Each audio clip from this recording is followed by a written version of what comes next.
So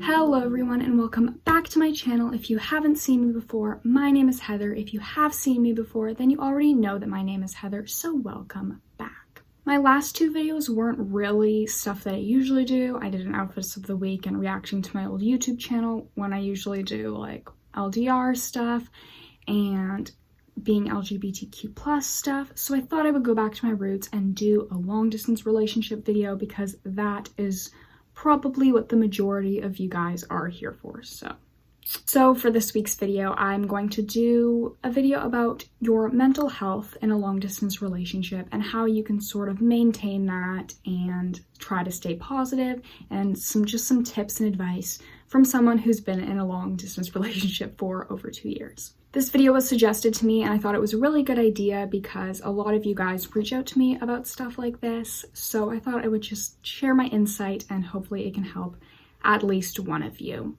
Also, before I get into the video, I just want to plug my shirt real quick. Look at how cute this is. It is Allie and Sam. They created these shirts.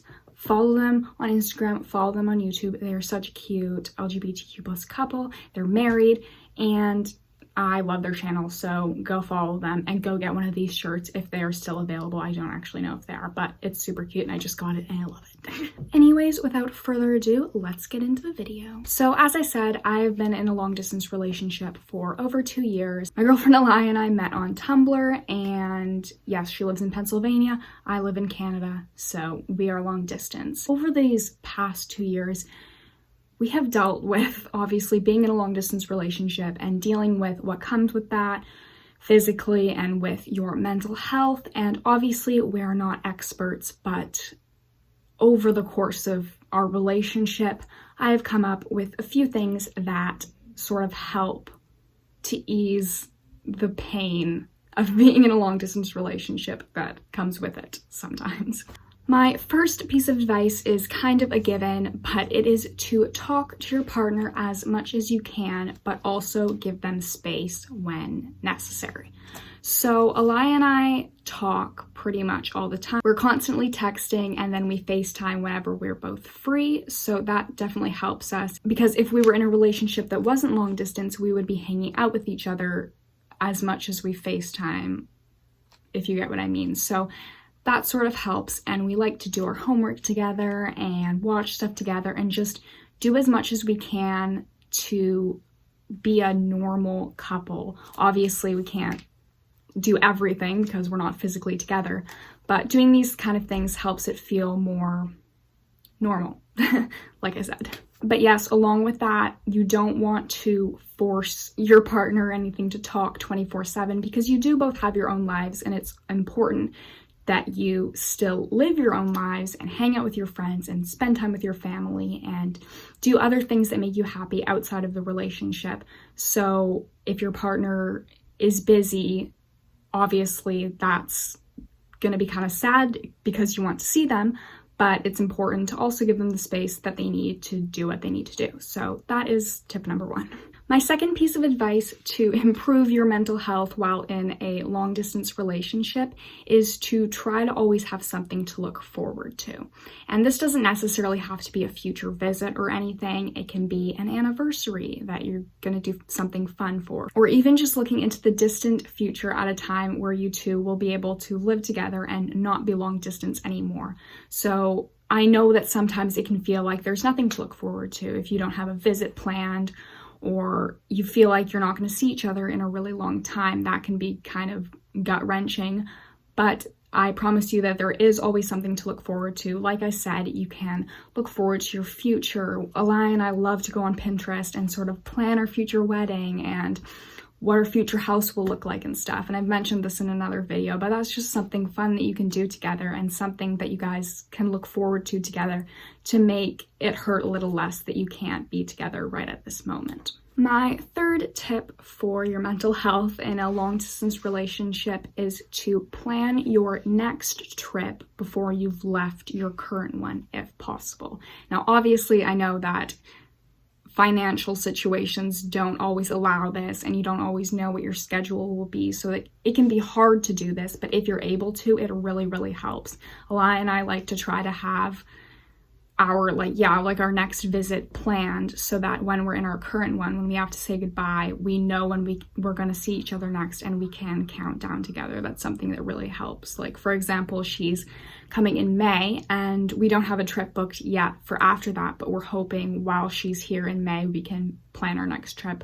I think I'm going to be visiting her in the summer, hopefully, or in the winter. But so we like to do that, and that helps because we have something to look forward to, which relates back to the last tip.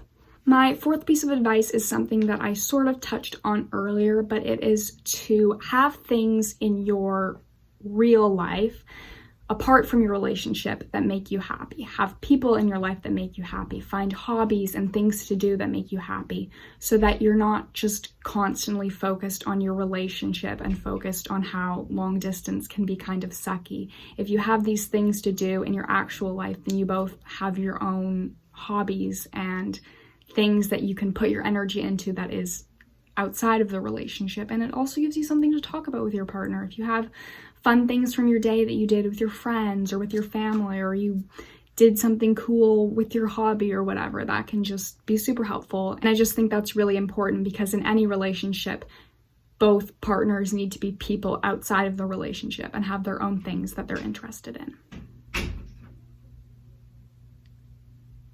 And my fifth and final piece of advice to try to stay positive with your mental health while in a long distance relationship is to try to enjoy all of your relationship, even the aspects of it that are long distance. Obviously, I know that being together is probably the happiest points of your relationship because you actually get to be with each other, but try not to let the long distance parts suck, because that's part of your relationship too, and you should make the most out of it, even if it isn't the ideal situation. And by this, I mean like plan date nights, do stuff together, enjoy each other's company on FaceTime or Skype, and still be part of each other's lives and enjoy being with each other even though you're not actually with each other. And this can be very difficult to do sometimes. Both Alaya and I struggle some days when we're just having a really hard day with long distance and we just wish we could be with each other, and that's completely normal. But you need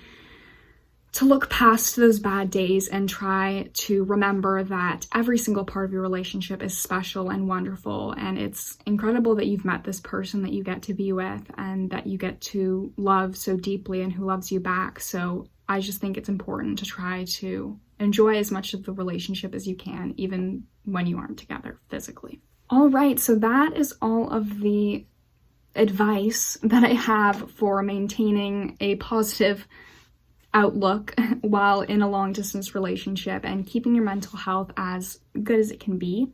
If you guys have any other advice, if you're in a long distance relationship and you have any other tips that you've picked up along the way, please comment them down below, because I'm always in need of new tips, and all of you guys watching this video are too, I'm sure, so that would be super helpful if you guys have any as well. And if you guys have any other video requests, you can comment those down below, because I love making videos that you guys want to see. So if you have something that you want to see, just let me know. Anyways, thank you guys so much for watching this video, and I will see you guys next week for another one. Bye, guys.